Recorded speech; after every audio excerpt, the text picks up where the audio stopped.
آج ایک بڑے عجیب و غریب تابوت کی بات کرنی ہے۔ جی ہاں، ایک ایسا باکس، ایک ایسا تابوت جس کا ذکر قرآن مجید میں بھی موجود ہے اور اسے تابوت سکینہ کہتے ہیں۔ اس تابوت میں ایسا کیا تھا؟ آئیے اس واقعے کو سنتے ہیں۔ تبوک کا واقعہ اسلام کی تاریخ میں ایک اہم واقعہ ہے جو 9 ہجری 631 عیسوی میں پیش آیا۔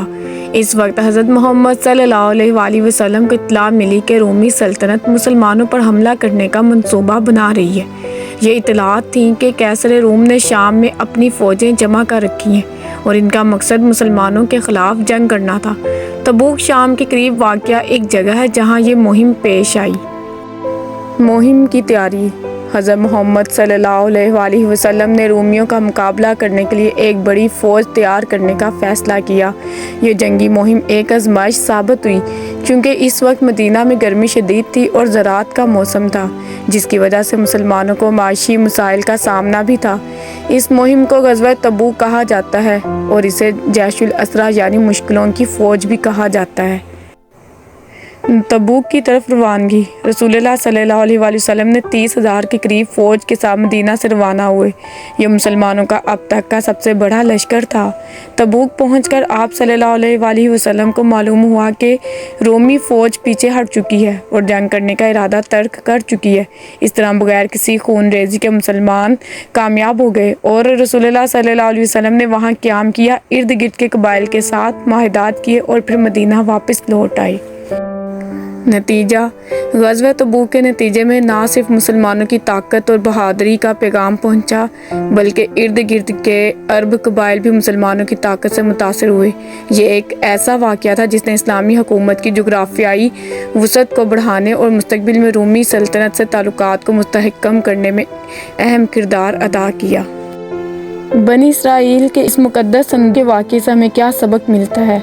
ہمیں یہ سبق ملتا ہے کہ بزرگوں کے تبرکات کی خداوند قدوس کے دربار میں بڑی عظمت اور عزت ہے اور اس کے ذریعے مخلوق کے خدا کو بڑے بڑے فیوز و برکات حاصل ہوتے ہیں۔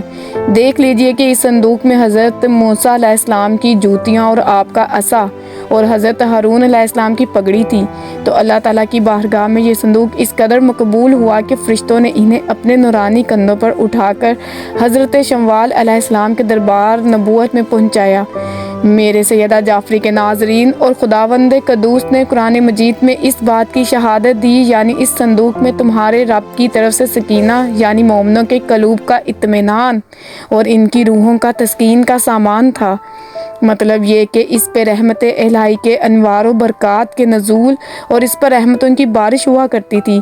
تو معلوم ہوا کہ بزرگوں کے تبرکات جہاں جس جگہ بھی موجود ہوں گے، ضرور ان پر رحمتیں خط و اندھی کا نزول خود ہوگا اور اس پر نازل ہونے والی رحمتوں اور برکتوں سے مومنین کو سکون قلب اور اطمینان روح کی فیوز و برکات ملتے رہیں گے۔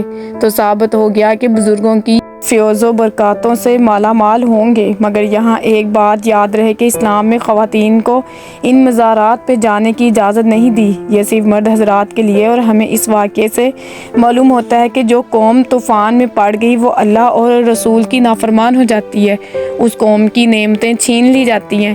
چنانچہ آپ نے سنا کہ بنی اسرائیل سرکش ہو کر خدا کے نافرمان ہو گئے اور قسم قسم کی بدکاریوں میں پڑ کر گناہوں کا بھوت ان کے سروں پر سوار ہو گیا، تو ان کے جرموں کی نحوستوں نے انہیں یہ بڑا دن دکھایا کہ صندوق سکینہ ان کے پاس سے قوم اعمال کے کفار اٹھا کر لے گئے اور بنی اسرائیل کی کئی برسوں تک اس نعمت عظمیٰ سے محروم ہو گئے۔